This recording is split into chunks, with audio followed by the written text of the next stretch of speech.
So, I'm going to apologize first off because this is going to get a little dark and a little violent, and Cass is going to be a little angry with me in a second. I'm just going to say that now. So, this story is told in the first person, like the film Maniac. If you've never seen it, check it out. It's a serial killer movie from first person view of the serial killer. So, that being said, we open on the surface of Manon. It's nighttime, with its bright moon lighting the station as it reflects off the water in an almost crystal-like glimmer and shine. It's peaceful.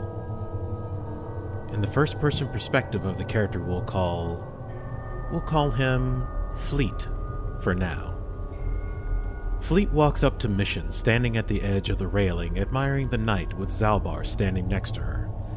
Fleet greets them both as they share a glance of both recognition of the beautiful night. Suddenly, klaxon alarms start blaring, and you see both Trask Olgo and a few Selkath race to the Sith portion of the station, and a crowd was formed around two bodies. Fleet cuts through the crowd and sees the bodies of Canderous and Revan. Fleet is shocked at the sight of his companions dead, and Zalbar comforts Mission. Accusations and panic befall the station, and an announcement from the Council of Manon is heard. All personnel and guests are ordered to return to their quarters while the murder investigation is underway. As the people begin to head back to their rooms, Fleet quickly radios the rest of his team. Bastila or even Jolie aren't even answering. They're not answering their comms. Fleet, Zalbar, and Mission make a beeline to the Ebon Hawk, but are stopped by spaceport security. Fleet profusely asks to get back to the ship, but they are forbidden to leave the planet during a murder investigation. Mission says that's fair. Then a familiar scream is heard from behind the door that leads to the spaceport corridors. The sound of an older man. Security opens a door, and crawling towards them, covered in his own blood, and clutching his open neck wound, is Jolie Bindo. Mission rushes to him and is distraught as she tries to give him a medpack, but it's too late. Fleet kneels down to Jolie with Zalbar standing guard with his bowcaster drawn.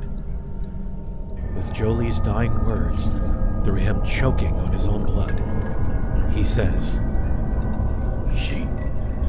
Ship, Bastila, fight. Jolie lies still. Zalbar roars in just agony, and Mission lets the tears flow.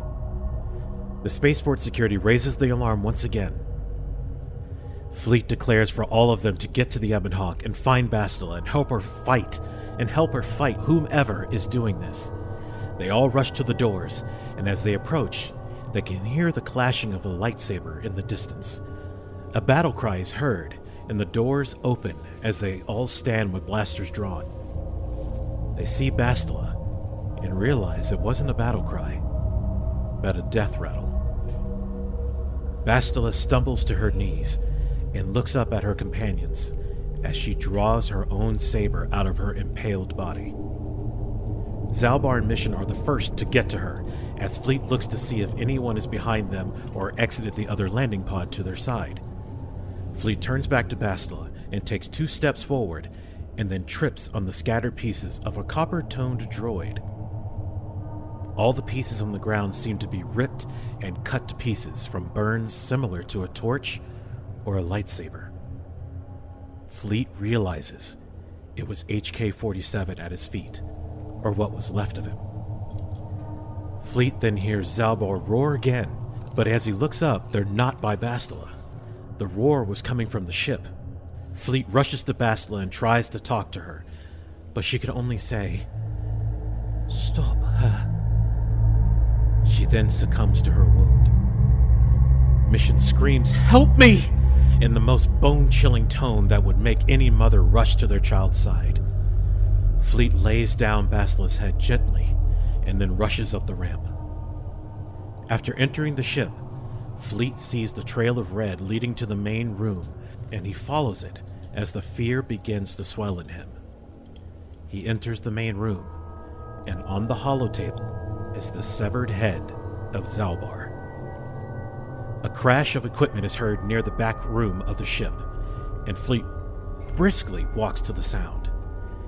As he approaches the door to the crew quarter in the back of the ship, a high-pitched sound of excitement is heard from behind him, and he turns and fires a quick kill shot, and it strikes T3M4.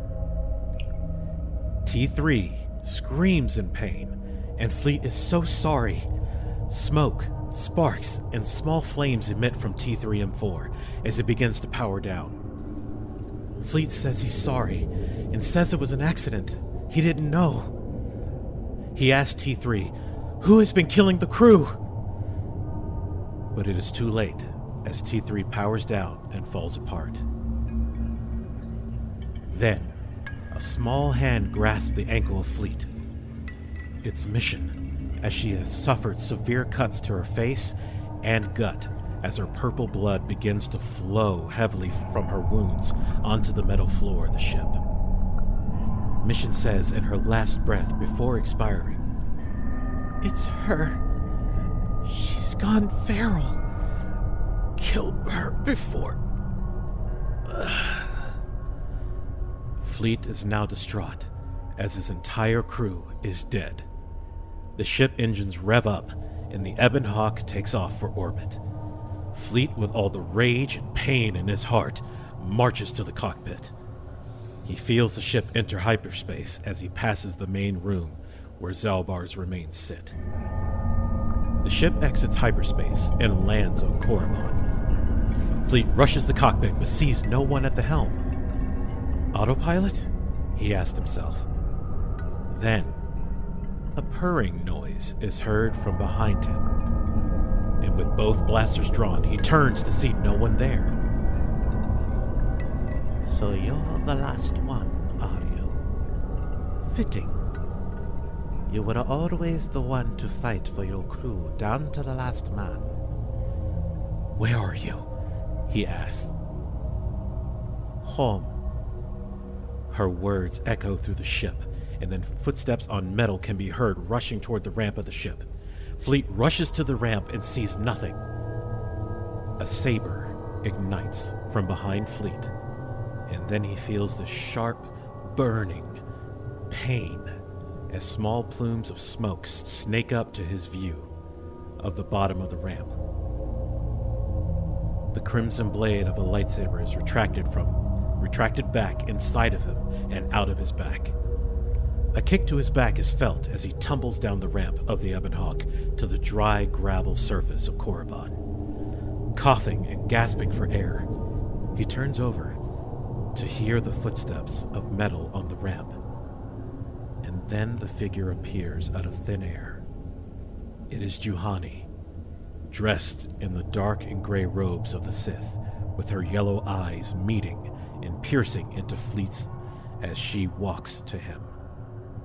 She raises her right hand, and with a flick, she brandishes her almost 4-inch Cathar claws and says, "Long live the Sith."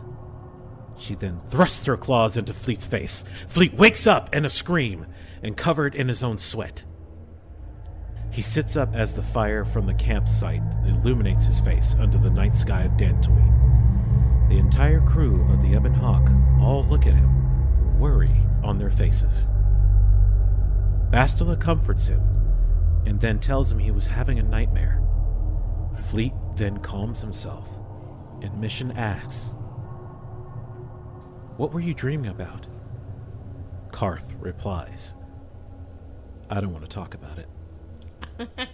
Cut to black, and that is called Knightmares of the Old Republic.